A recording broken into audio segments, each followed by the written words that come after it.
everybody, it's Christine, and today I'm going to be using the Santa Squad collection from Bella Blvd to make 3 reindeer-themed cards. I'm going to call these my reindeer games because they just have a fun, whimsical feel to them. And as you can see, I am using this cut-apart card piece from the collection. These are fantastic for making cards and giving you a jumping-off point.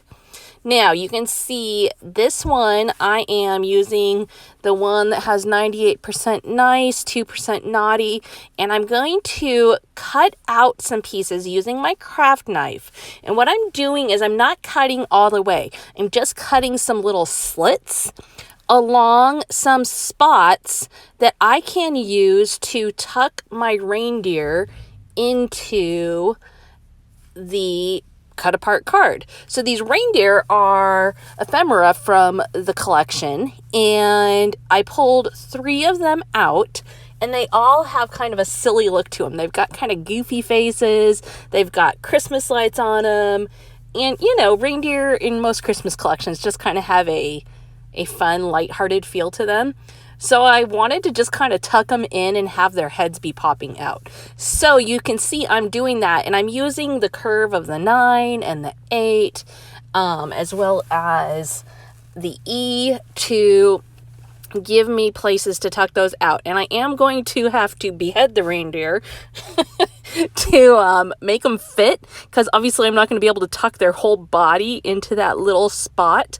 But I can definitely cut them off and use just the heads to pop out. Now, I am going to go ahead and mount that cut apart card onto some red cardstock. Actually, it's one of the patterned papers. Sorry, not cardstock, but one of the patterned papers, but it's monochromatic. As you can see, almost looks like cardstock.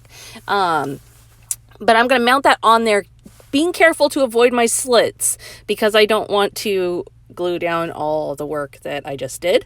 And then I'm going to secure that onto an A2 size card, which is 4 1/4 inches wide by 5 1/2 inches tall, using it as a vertical card. And so you can see I've got that on there, and then I am going to tuck those reindeer in to make them pop out from behind. One of the things I really love to do with cards is get after pieces with my craft knife. Yes, it's a tedious process. However, you can really do something different with paper. If you just look at it with possibility of what can I do here to make it look totally different.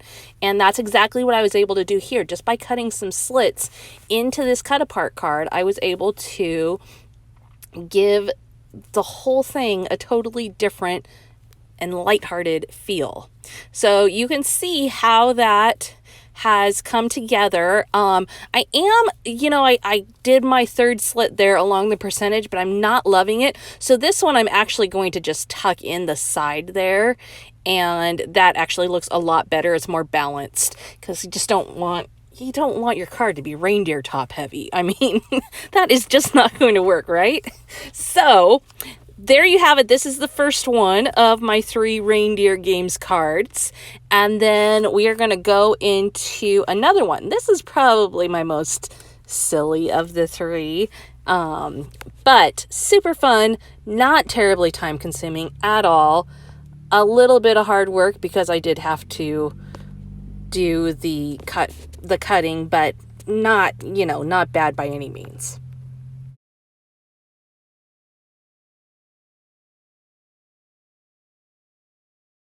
Now, next up, I've got the Reindeer Crossing, and this one is a really teeny tiny part of the cut apart card. So what I'm going to do is really create a bold background. So I'm going to pull out these puffy star stickers, also from Bella Blvd, and I'm going to create a background. Now, I'm not going to go smack dab down the middle because my cut apart card will cover that up, but I am going to go and hit the sides, the outer border really well, putting in a variety of sizes and the shapes. You can see there's several different filled in shapes and not filled in shapes and all that kind of stuff. So I'm going to go around and do that all the way around and use that as the base for my card.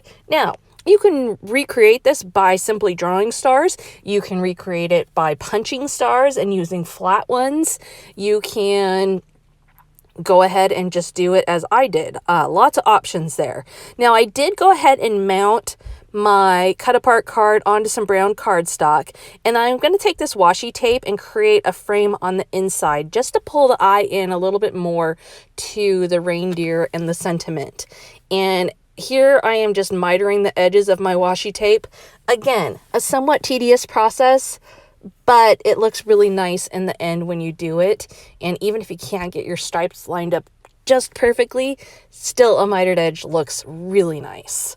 And all I do, you can see how I'm doing that. I left it specifically for you to see. I'm just overlaying them and then cutting the top layer and then cutting back the second layer, very gently using my craft knife, not pushing down too hard because I don't want to cut all the way through and mess up my whole card or lose all of the washi. So it's kind of a delicate approach to this.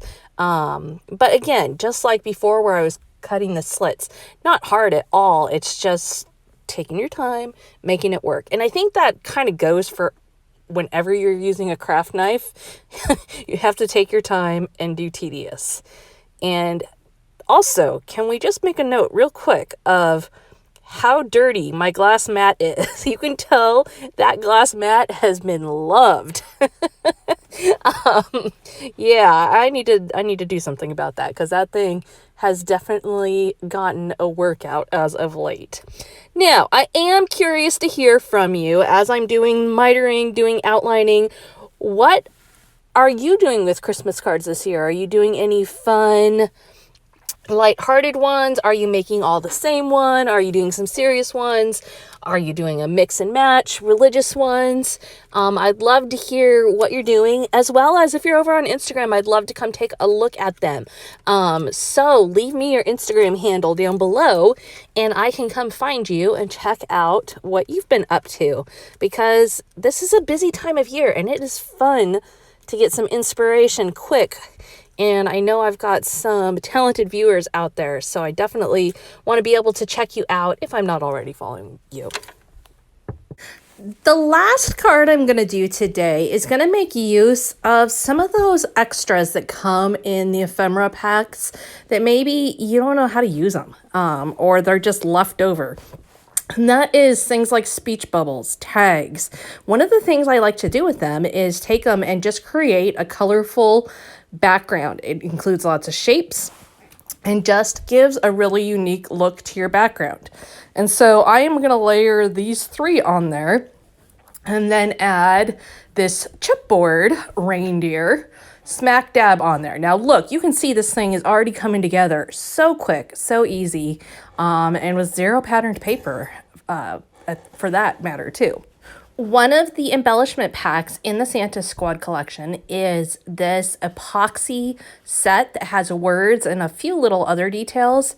Goodness, what a fun set, and so great for the way you could use them for sentiments or even on a layout to create some cool journaling. Just a really fun set. And then I'm also going to include some of these epoxy hearts. And those came, as you can see, in a wide variety of colors that all coordinate with the collection. And so what this does is gives me the opportunity to take that tag and take that speech bubble and play with those colors a little bit. So you can see I coordinated each of those within there to have a really fun color blocking look going on. And then I'm going to add on some of this washi tape. You saw me use this same washi tape on the last one. Just a fun red and white stripe one, and just a great way to use some washi tape just as a border detail.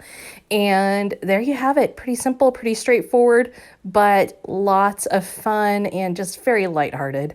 And good dimension with all the epoxy and chipboard on there. Thank you so much for joining me today. And that is my set of 3 reindeer game cards, all showcasing Bella Blvd's Santa Squad collection. All can be put together pretty quickly and easily with just the collection and a few tools. We will see you again next time.